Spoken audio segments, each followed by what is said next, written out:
Gene, welcome to the show, buddy. I appreciate you coming on. I think the best way to start is maybe you just can give us the quick elevator pitch, a little bit about your background, what you're working on, Athletes Untapped. I know you got another venture. Yeah, happy to. So, Athletes Untapped is an online marketplace that connects young athletes and their parents with experienced private sports coaches. I got the idea for the company because for the last 4 or 5 years, I was always a private coach, kind of on the side. I would help kids that I knew. I live in the Philadelphia area, so whether it was through AAU teams, CYO teams, I take some of those kids in the off season, train them in basketball, and I had a really good time doing it. But I thought, as I was kind of getting into the private coaching business, there's not much out there, or there wasn't much out there to help private trainers really kind of scale their operations. So wanted to build Athletes Untapped really as a way to help coaches, but also give kids more access to good quality private coaches.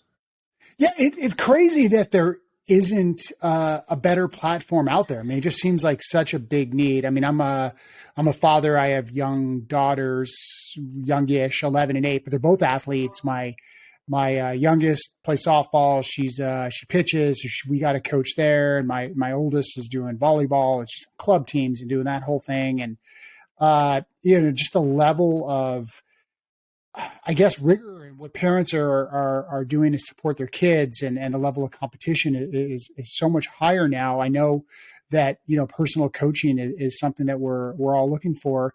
And you're right. Like I'm not aware of like the go-to, this is where you find that private coach. Yeah, it's crazy. I mean, even right now, I volunteer as an assistant, just helping out for fun during the winter with a Catholic grade school kind of in my area. But every single parent asks me, kind of in the season and after the season, like, hey, do you train? How do we find a trainer? I'm like, it's 2022. I was another platform to really help parents get that first step at least. But yeah, that's the goal with AU, is to help parents like that who have kids that are really between the ages of, I'd say, 7 to 16. So kind of like elementary school age all the way up until the early part of high school, to help them find quality coaches. And then I guess the thing is too, from what I've seen, a lot of people that have played either college sports, or they still play, or they're former college players, if you played pro, a lot of people want to stay involved with the game, but they don't know how to do it.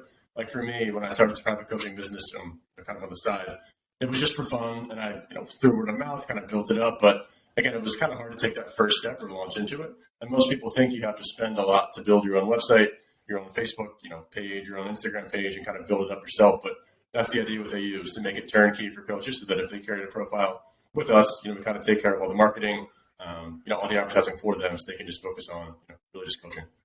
Sure. Yeah, no, makes all the sense in the world. I mean, there's so many, two-sided connection type marketplaces out there. I mean, I know just in my own life, you've used different things like, Upwork or Fiverr, to be able to find different type of people who can do, design for you or copywriting a website or whatever it is. It just makes sense that there's this group of people out there who are passionate about coaching young people. And obviously there's young people that are looking for coaches. So connecting the two makes so much sense.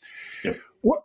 So talk to me a little bit about, I'm always fascinated by the entrepreneurial journey, right? So you have this idea, and the idea makes sense, right? I mean, you could sit around with some friends, sit around with your wife, whatever. Hey, I got this idea. There's a need for this. Everyone's going to go, yeah, you're right. There's a need for that. Someone should do something. But the entrepreneur is the person that goes and takes it to that next level and actually does something. Talk me through that decision process and how you kind of went from 0 to 1. Yeah. A lot to cover on that one. I think the biggest thing from what I've seen is that, like you mentioned, but there's people my age, like late 20s, 30s, everyone's probably at this point in their life had an idea for a business, but not many people stick with it. And again, you can try to launch a company, get it off the ground. And I've heard other people, when I mention the fact that I'm running AU, they're like, oh, I heard a buddy, or I had a buddy do something similar for lacrosse or soccer, and they kind of gave up after a few months.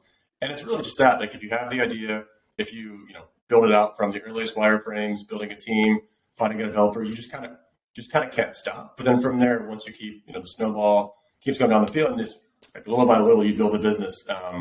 And that's the biggest thing that I've learned over the last 1.5 years of building AU, is that if you keep putting things into place little by little, keep building the business brick by brick, it's going to come to fruition. But you just have to be consistent, stay diligent, and work hard at it. Because again, everybody has the idea for a business, but not many people actually go forward and continue to grind. And that's bringing it back to this podcast. What being an athlete is all about? It's just not giving up, not quitting. They sound like cliches, but it really is true for startups. Yeah, no, absolutely. I think that one of the common things that we can all fall into, especially, young entrepreneurs, is like almost like paralysis by analysis, where you're you want to have everything perfect, right? You don't want to really go tell the world. You don't really want to try. You don't really want to launch your website. You really don't want to market until you have like all these pieces in place. And sometimes you get to the point where it's like there's so much, it becomes overwhelming, and you kind of get in your own head and nothing happens. And I think you really, touched upon something important. It's like you got to put the right foot in front of the left, right? And then you put the left in front of the right. And you take little steps, and you take those steps every day, and that step into two, and then before you know it, you look up and you're like, oh, wow, we got traction here. We got a business. Yep. And I think even on that too, one of the things that's been super helpful for me is setting up kind of like an accountability session with a good friend of mine. He's running his own mental health startup, but we meet once a week for the past 3 or 4 months and pretty much set our own deadlines, goals, what we need to do, and just having somebody to really go to bat with. Because essentially, I'm really a solo founder at this point. My wife's been helping because she played college soccer, so she does bits and pieces with like branding, design, but it's mainly me. So having somebody in your corner kind of fighting with you as you go through it, I think is super key. And that's been a great help for me. Yeah. From a technical perspective, who built the site? We're working with a company local to me in the Philadelphia area called eNet Web Services. Sure. Yeah, the developer from that company's been fantastic. Can't say enough good things about them and what they've done for us. Yeah. And you guys are getting some traction. I know we were talking about some of the numbers. You have a fair amount of coaches on the platform now, and it's working, right? I mean, you're making connections. Yeah, as of now, so we launched the platform officially in the end of August, early September. We have 75 coaches as of today. That's just basketball and soccer in the general PA, Jersey, Delaware area, kind of like the tri-state. But yeah, and it's again a mix of college athletes, people that play college sports, and then full-time private trainers too, because there are a decent amount in the Philadelphia area. There's a guy local to me called named Jackson Highland, runs his own business full-time. Another kid, Billy Cassidy, who I grew up with, does great basketball training. So it's again a mix of kind of part-timers and full-timers. Yeah, and your background, you're a basketball player, played college ball. Did you grow up, with the kind of the private coaching and getting this on your own?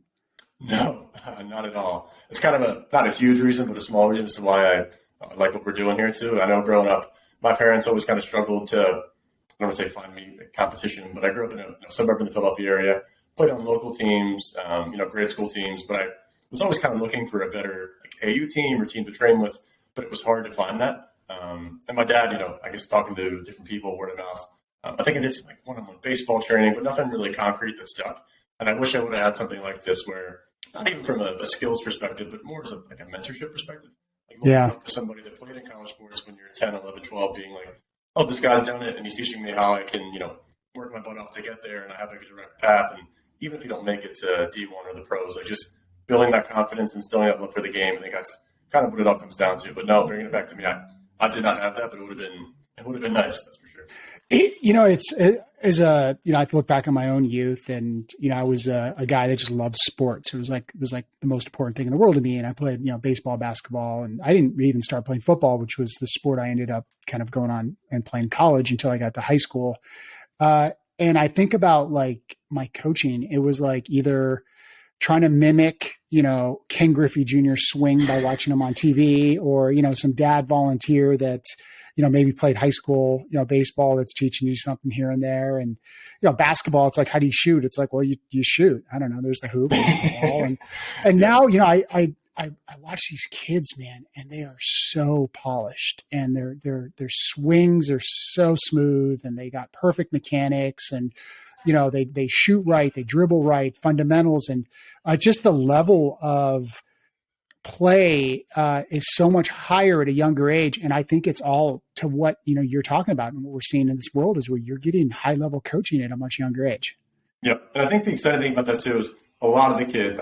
Sometimes you see kids who don't really want to go down that path of private coaching, but a lot of the kids want it.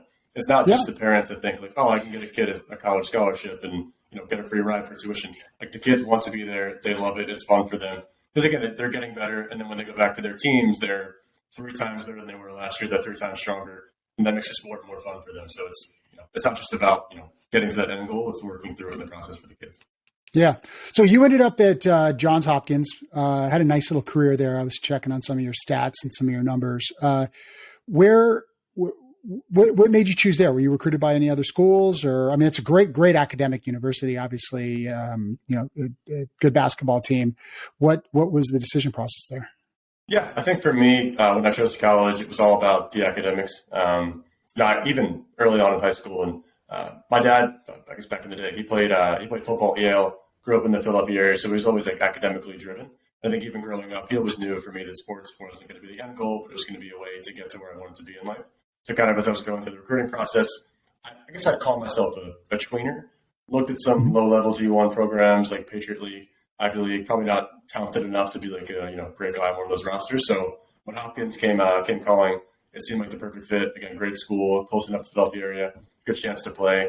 And yeah, I absolutely loved it. I mean, met some of my best friends, still super close to a lot of those guys, and just had a really good time in Baltimore. And I think D3, especially nowadays, it's super competitive. Not that it hasn't been in the past, but some of those kids, I mean, you look at them and you're like, how have you not gone D2 or D1? Like, you're a phenomenal athlete. But at the same time, you can still enjoy it. Like in the summers, I had internship opportunities. Like I worked at the Sixers for a bit, did some things in finance, kind of figured out what I wanted to do, who I wanted to be. So it was a really good blend for me, at least, of balancing the fact that I love basketball, but it wasn't my entire life. I could still venture out and do other things.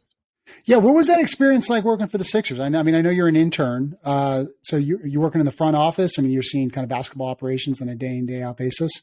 Yep. Front office intern, worked on the business development side of things. So we try to get partnerships with other sports organizations in the Philadelphia area, like the tennis teams, small youth sports companies. And from there, we try to grow the Sixers brand. I mean, it was an 8-week internship, but I loved it. Kind of like my first window into working in sports. I think that's always kind of driven me back to doing what we're doing at AU. It's obviously a tech startup, way different than the Sixers, but just being involved in sports and business and kind of marrying the two has always been a thought in my mind for what I wanted to do, long term. Yeah.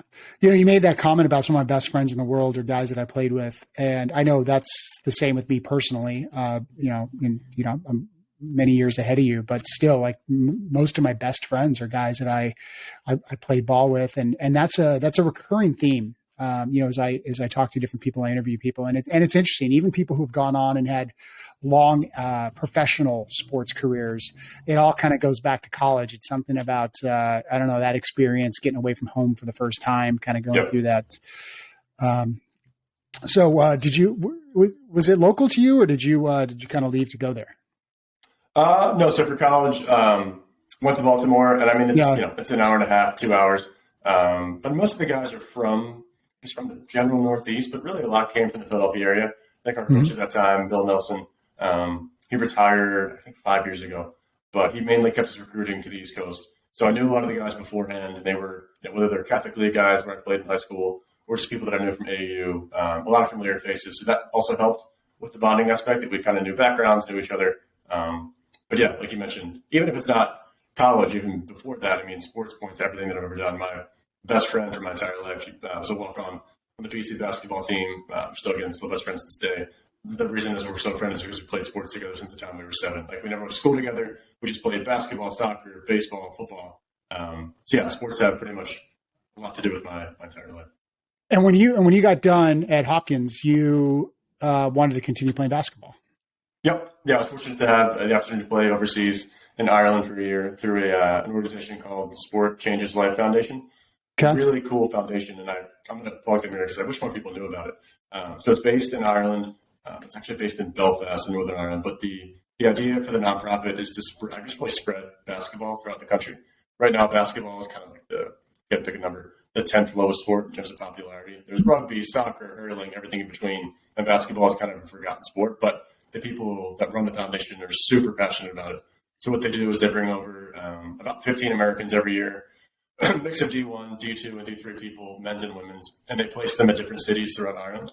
So I was very fortunate to be placed in Galway, which in my opinion is the best city you could be founded in Ireland. It's a ton of fun, kind of a small town in a way, like really communal, local feel.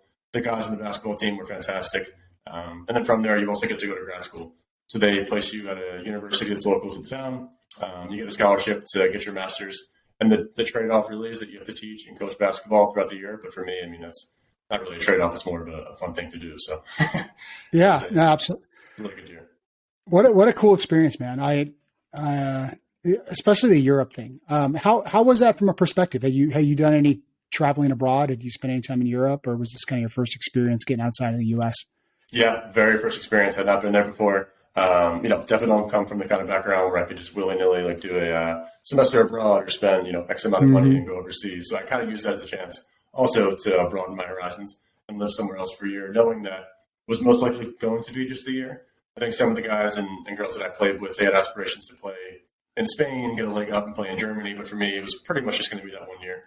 So I really enjoyed it, soaked it all in, got to travel, meet different people, do different things. And then from there, I came back to the Philadelphia area afterwards. But yeah, that 1 year was a lot of fun. So when you got back, did you have a pretty good understanding of what you wanted to do? Or, one of the things I talk about with a lot of athletes is that transition from sports to professional. And, it's difficult, right? I mean, you're in a situation where when you're in athletics, whether it's professional or college, you have this support structure that's around you, right? You have your teammates, kind of are all on the same page. You have this coach, the coaches and this staff that's around you. There's a structure. People come to watch you. There's all these different things. Then all of a sudden it's like, all right, man, you're on your own. Like go make your life. And I know that can be hard. What was that experience like for you? Yeah, I think the one good thing I would say about Hopkins and how that helped me with that transition, obviously I had the year afterwards, which was Ireland, but I think even at Hopkins, we weren't, like I mentioned, 100% focused on basketball all the time, all year round. Like we knew there was going to be life after basketball. So those internships, getting back home during the summer, and it was just I think a good balance. That led me to really figure out what I wanted to do after college, kind of as I was in college, which not many kids think about. Usually, I guess most college athletes, again, they work so hard for their 4 years. Come May 15th on graduation, like you said, they're like, what am I doing now? Who am I? So I kind of had that planned out beforehand. So what happened for me is that when I went to Ireland, I deferred a job at Booz Allen Hamilton in DC for consulting. And I was planning on taking that when I came back and moving right to DC. And kind of as I was in Ireland, thinking about, life when I came home, wasn't exactly sure that I wanted to do consulting. So I was thinking about, trying to find a startup in the Philadelphia area to work for, which again, not really being plugged in the startup community at all at that point. It was kind of daunting. I was like, where do I start? How do I find a place to work? And long story short, I wound up finding this company called Leakside Online, which is still a startup today. I know the founders really well, really good guys. And on I think the front page of their website, it said founded through Venture for America. And I was like, what is Venture for America? Researched it, found out that it's essentially a nonprofit that helps kids right out of college break into startups. So if you get accepted into VFA, which is what it's called, they'll pair you with a startup to work across. You can pick like between any of 5 to 10 cities, but Philadelphia was one of them. So I found my job through that, took the job at VeryApt, which is where I still work now. And then, really declined that offer for Booz Allen Hamilton. But it was kind of, as I was in Ireland thinking about my life beyond, it was debating consulting versus startups. And I'm super glad that I went with startups, obviously. And I know I'm in the startup world. I've been in the startup for a while. I actually spent a bunch of time in that consulting world beforehand. It's interesting. If you had come to me and I was your dad or a friend or whatever it was, and you were telling me that, you had this opportunity at Booz Hamilton or you wanted to go get in the startup world, I'd be like, I don't know, man. You really might want to consider, Booz, management consulting, good money, a lot of security, all those different types of things. Startups are, erratic and high risk. And a lot of times you're bypassing sort of upfront money and compensation for long-term equity. What about your makeup makes you want to do that? Because to some people that's absolutely nuts. Yeah, it's actually funny you mentioned the dad piece. I think my dad's exact quote coming from, his background was, why wouldn't you work at Booz Allen? Like you said, it's secure. You're going to probably get paid a lot more to start. Wishing he would have had that when he was my age. But yeah, I think it's just the competitive aspect. I think with startups, and again, these are all, as you work in startups for years, which I'm sure you have, they kind of sound like cliches, but they really are true. It's like being, having like your back against the wall. It's up to you and your small team to take the company from 0 to 100 in a short amount of time. You just don't have that layer, that security blanket that you have at a big company. I think to me that's fun. It would scare most people, but if you're going to do something and spend a lot of time doing it, you might as well go big or go home. So I think that's when you work at a startup, you kind of have the chance to do that. So yeah, no, I agree. I I always say, when I interview people to come join, startups that I'm consulting at or I'm working at or I'm a part of, I always tell people like, oh, listen, there's trade-offs here, right? I think this is for people who don't want to be a cog in a big wheel, right? I think that's what a startup is. Like you can go work for a big company that's got so many, resources. You're going to get paid well. You're going to get bonused well. You can kind of hide in a lot of ways too. Like if you're kind of in a big part of a company, you show up, you kind of do the bare minimum. Most likely people are going to just let you get away with your daily life. But, you're just a little component of a huge machine. And, I think where people who want to get involved in the startup side, differ, not only the potential of, equity and ownership. And of course that side of it, which is there, but it's that ability to like really feel like you have the opportunity to steer the ship and build the machine, not just be part of it. And I think going on that too, and being a part of a team is a huge thing. I know you can get on a good team with good people at big companies, but generally startups are a lot closer and the people are a lot closer than what you find at a big time, consulting or corporate firm. So I've been really fortunate to work with some awesome people at Athletes Untapped. I say my wife's been helping me, but even at VeryApt, the people have just been phenomenal. So it's, again, you can make a lot longer relationships and build a good network working in startups too. So. Yeah, VeryApt's interesting, right? So, I mean, I know we're talking a lot about Athletes Untapped AU, but you run another company. You're essentially another startup, right? Yep, it's a real estate technology company called VeryApt. We focus on rentals essentially. So we work with universities, help graduate students find housing. And it's been a really good ride for the past 4 or 5 years. Love doing what we're doing. We got an awesome team at VeryApt, so can't say enough good things about it. Yeah. So how did you get brought into that situation? Because you didn't found that company, right? No, it was through Venture for America. So they posted, at this point about 5 years ago, on VFA's portal for people that wanted to work at a startup in the Philadelphia area. I found them, applied. One of the founders went to Hopkins as well. He played football. I think he's about 5-10 years older than I am. So we had that connection, got the job, and again, I've loved it ever since. It's been a really good place to kind of jumpstart my career. Hopkins got a great alumni network. It seems like I've had a couple. I mean, you're the second Hopkins guy that's come on the show. I think we talked about this. Femi Ayanbindeo, who played for the Baltimore Ravens for a bunch of years, got a Super Bowl ring there. He's got his MBA from Hopkins. But I've worked with some people from Hopkins, and it's like people keep first of all, people take a ton of pride in the university, which is great, fantastic. But definitely people help each other out. Yeah, I would say kind of a funny quote a lot of Hopkins people will use is the best part about the school is what happens once you get out. Yeah. It's obviously academically driven. You have fun when you're there, but it's not like a big time party school. But yeah, I mean, people that go there, they really do, especially in the Northeast. I mean, I can't speak as much about the West Coast or the Midwest, but I know Philadelphia, DC, Baltimore, New York, the networks are super strong, especially among the athletes too. I mean, it's mostly D3 programs across the D1. Really good guys on that team too. But yeah, it seems like the athletic network, and they're trying to grow it too from a what's the word, like an administrative or an AD perspective.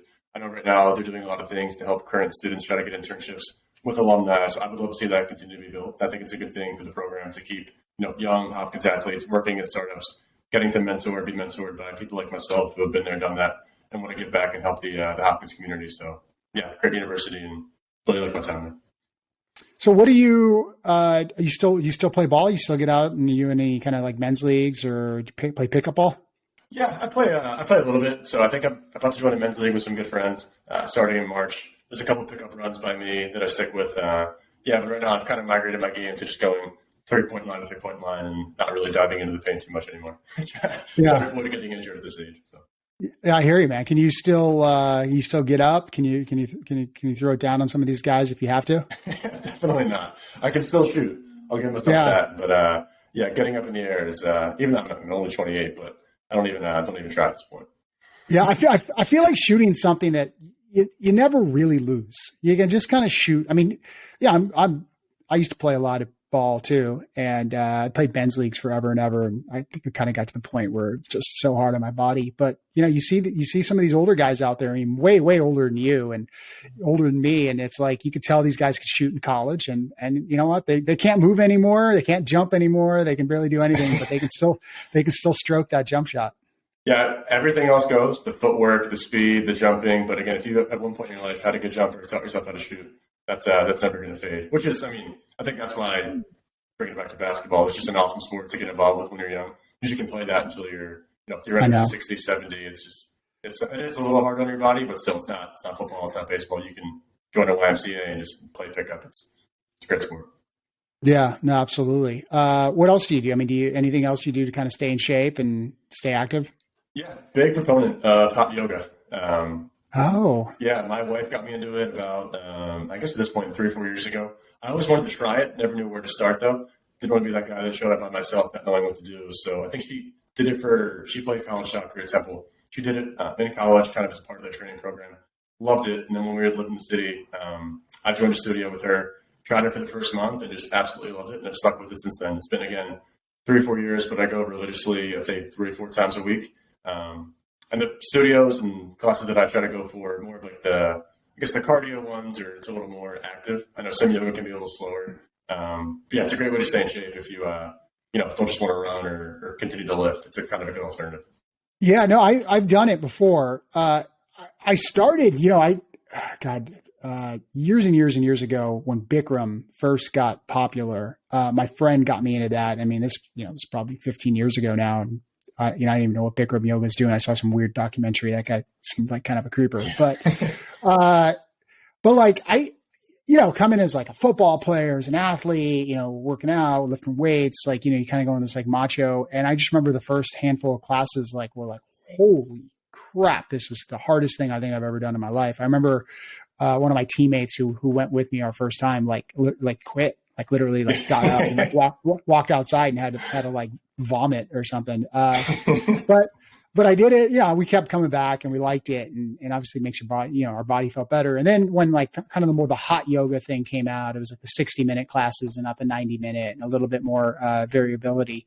Yep. I enjoyed it. Yeah, it's for me, like it just made me feel it. My body in general just felt better. Everything was just looser. I didn't feel as tight, and that's part I like, especially in like my hips and that area. Yeah, we'll bring it back to tech and work. I mean, my first 6 months out of college working at a tech startup, I went from my entire life running, walking around the college campus to pretty much sitting behind a computer. Within 6 months, neck problems, back problems, just feeling like I was 45 years old when I was 23. And yoga has pretty much solved all that. While you mentioned, like, at the same time, getting stronger, you're not going to be the same weight that you were when you were in college and playing days. I think back then I might have been a good 210, 215. I'm probably like 185, 190 now. But again, I feel great and still super in shape just from pretty much doing yoga. Nice, right on. So what's next for Athletes Untapped? Yeah, really big growth plans for the next couple of months. So kind of our initial plan, it's like the chicken and the egg concept, but we really focused on getting coaches all throughout the fall. And I think at this point we have a good enough amount of stable coaches that want to be there throughout the spring and the summer. And luckily for us in the Philadelphia area, most training from my days of actually being on the court and training happens between, I'd say, March and October, kind of as the weather warms up. Basketball and soccer are kind of out of season. So you have a good 7-8 month window to really kind of like nail down and find parents. So we, again, spent the last 5-6 months getting coaches on board, and now we're just turning on the marketing jets. So Facebook ads, Instagram ads, free marketing channels. We're going to be at conferences, events, AAU tournaments, whatever we can do to really grow the brand. And it's, again, really our first push at doing this, which I am so excited about. Again, organic startup. I've had the idea for the last 2 years, spent a good year and a half building the product itself, kind of perfecting it to what we want it to be. And now that it's ready, we have coaches. It's kind of like that official launch of just letting parents and athletes interact with it. Do you launch community by community, or do you look at kind of going big bang? Like it seems to me like you would want to almost launch in a community to get a critical mass of coaches so that you can then go hard after the parents versus sort of trying to do everything at once. Yep, that's exactly right. I'd say it's community by community, kind of like county by county where we are in Philadelphia. So we've done so far a major push across Delaware County, Montgomery County, Bucks County, Philadelphia County, and like I mentioned, a little bit of like northern Delaware and South Jersey. But yeah, starting Hunter local was a big decision. Like you mentioned, you could try to get like so many states, so many sports all at once and grow so quick, so fast. But with a model like ours, I really wanted to perfect it first. So find out exactly what parents and coaches want, build the marketplace for them and kind of use their initial feedback, which we're doing now, to iterate, tweak, make the product better. That way, hopefully come, end of next training season in the fall, we'll have an ideal, a perfect idea of what everybody wants. So if we do more sports, do more states, it's super replicable. And from there, we can pretty quickly grow.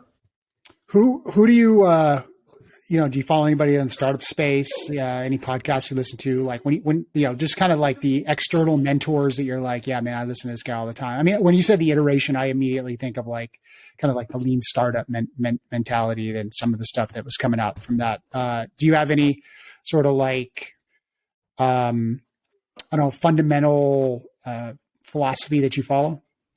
Yeah, I think, a company that we followed in particular has been Airbnb. Obviously, they're a massive juggernaut at this point. But I think a lot of the marketplace ideas are kind of centered around what they've done. And even their story early on of building from just an organic company, they got into Y Combinator. But a lot of it was organic for the first 2 or 3 years, from what I understand. Obviously, don't know the founders.